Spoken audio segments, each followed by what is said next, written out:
দেখো আজকের শুক্রবারের মেনু হচ্ছে পান্তা ভাত, বেসন পকোড়া, তার সাথে বেসন পকোড়া দিয়ে আলু দিয়ে শুকনো লঙ্কা দিয়ে মেখেছি। এই হচ্ছে লেবু, কাঁচা লঙ্কা, আর এই হচ্ছে ভাত, পান্তা ভাত। এখন গরমে পান্তা ভাত কে কে খাচ্ছ? এখন যা গরম পড়েছে, এখন পান্তা ভাত খাওয়ার টাইম। সবাই এখন পান্তা ভাত খাও, আর সাথে যদি আলুর চপ থাকে আর কোনো কথাই নেই। এখানে তো আর আলুর চপ নেই, তাই বেসনের পকোড়া দিয়েই স্বাদ মেটাচ্ছি। আলুর চপের সাথে আলু ভাতে কাঁচা লঙ্কা, পেঁয়াজ, শুকনো লঙ্কা, আর কি চাই। তার সাথে আবার যদি লেবু থাকে। তো পান্তা ভাত খেতে কে কে ভালোবাসো কমেন্ট করে জানিও।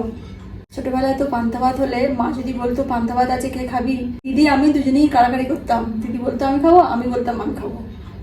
তো এরকম ভাবে কাটতো।